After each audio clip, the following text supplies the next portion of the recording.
ശബരിമല സ്വർണ്ണക്കൊള്ളക്കേസിൽ തന്ത്രി Kandararu രാജീവർക്കും ED. Notice.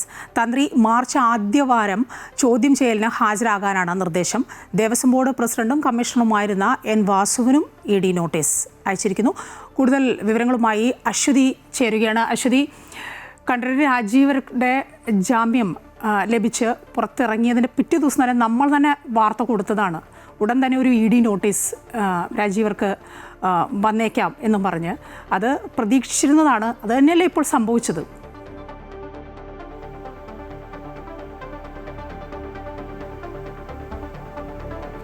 മായ, കണ്ഠരര് രാജീവർക്ക് ഇപ്പോൾ ED. Enforcement directorate notice നൽകിയിരിക്കുകയാണ്. മാർച്ച് ആദ്യവാരമാണ് അദ്ദേഹത്തോട് ചോദ്യം ചെയ്യലിന് ഹാജരാകാനായിട്ട് ആവശ്യപ്പെട്ടിരിക്കുന്നത്.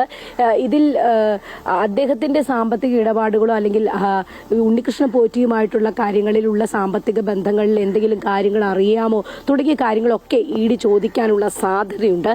അതായത് ഇദ്ദേഹത്തിന്റെ സാമ്പത്തിക ഇടപാടുകളുമായിട്ട് പ്രധാനമായിട്ടും SIT മുന്നോട്ട് വെച്ചിട്ടുള്ളത് ഇദ്ദേഹത്തിന്റെ ദക്ഷിണയുമായിട്ട് ബന്ധപ്പെട്ട കാര്യങ്ങളാണ്. അത് കോടതി നേരത്തെ അംഗീകരിച്ചു. പക്ഷേ അതിനപ്പുറത്തേക്ക് എന്തെങ്കിലും തരത്തിലുള്ള കാര്യങ്ങൾ, സ്വത്ത് വിവരങ്ങളുമായി ബന്ധപ്പെട്ട കാര്യങ്ങളിലെ വ്യക്തത ഒരുപക്ഷെ എൻഫോഴ്സ്മെന്റ് ഡയറക്ടറേറ്റ് തേടിയേക്കും. മാത്രമല്ല, ഈ ഉണ്ണികൃഷ്ണൻ പോറ്റി അടക്കമുള്ള ആളുകൾ, പ്രത്യേകിച്ച് ഈ സ്വർണ്ണപ്പാളി പുറത്തേക്ക് കൊണ്ടുപോകുന്നതിൽ മൗനാനുവാദം നൽകി എന്നുള്ള ഒരു ആരോപണമുണ്ട്.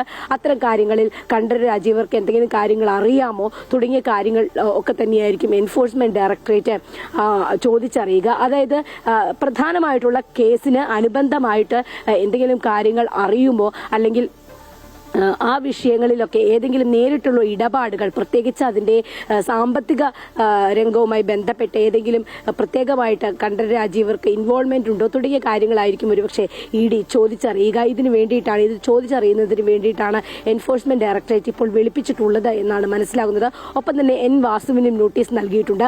അദ്ദേഹത്തിന്റെ ഒരു കത്തുമായി ബന്ധപ്പെട്ടാണ് ഇതിലേക്ക് ആദ്യം വരുന്നത്. ഈ കത്ത് നൽകിയതിനു ശേഷമാണ് സ്വർണ്ണപ്പാളികൾ പുറത്തേക്ക് കൊണ്ടുപോകാനുള്ള ഒരു തീരുമാനം തന്നെ ഉണ്ടാകുന്നത്, ഈ ഉണ്ണികൃഷ്ണൻ പോറ്റി ഉണ്ടാകുന്നു. അപ്പോൾ ആ രീതിയിൽ ഏതെങ്കിലും തരത്തിലുള്ള സാമ്പത്തിക ബെനിഫിറ്റുകൾ ഇദ്ദേഹത്തിന് ലഭിച്ചിട്ടുണ്ടോ അല്ലെങ്കിൽ ഏതെങ്കിലും സാമ്പത്തിക ഇടപാടുകൾ നടന്നിട്ടുണ്ടോ, ഇതൊക്കെ ആയിരിക്കും എൻഫോഴ്സ്മെന്റ് ഡയറക്ടറേറ്റ് ചോദിച്ചറിയുക. ആത്യന്തികമായിട്ട് ഈ ശബരിമലയിൽ നടന്നിട്ടുള്ള സ്വർണ്ണക്കൊള്ള കേസും അതുമായി ബന്ധപ്പെട്ടിട്ടുള്ള സാമ്പത്തിക ഇടപാടുകളിൽ അല്ലെങ്കിൽ സാമ്പത്തികമായിട്ട് നേട്ടമുണ്ടാക്കിയ ആളുകൾ, അതിന്റെ കാര്യങ്ങളിലൊക്കെ ഇവർക്ക് ഏതെങ്കിലും തരത്തിൽ ഇൻവോൾവ്മെന്റ് ഉണ്ടോ അല്ലെങ്കിൽ നേരിട്ട് കാര്യങ്ങൾ അറിയാമോ, ഇത്തരം കാര്യങ്ങളായിരിക്കും എൻഫോഴ്സ്മെന്റ് ഡയറക്ടറേറ്റ് പ്രധാനമായും ചോദിച്ചറിയുക. എന്തായാലും അദ്ദേഹം ഹാജരാകുന്ന കാര്യവുമായി ബന്ധപ്പെട്ടിട്ട് ഇപ്പോൾ ഒരു വിശദീകരണമോ മറുപടിയോ നൽകിയിട്ടില്ല എന്നാണ് മനസ്സിലാക്കുന്നത്. മായ, അശ്വതിയാണ് വിവരങ്ങൾ നൽകിയത്. ശബരിമല സ്വർണ്ണക്കൊള്ളക്കേസിൽ തന്ത്രി കണ്ഠരര് രാജീവർക്കും ഇ.ഡി. നോട്ടീസ് അയച്ചിരിക്കുകയാണ്. തന്ത്രി അടുത്ത മാസം ആദ്യവാരം തന്നെ ചോദ്യം ചെയ്യലിന് ഹാജരാകാനാണ് ഇ.ഡിയുടെ നിർദ്ദേശം വന്നിരിക്കുന്നത്.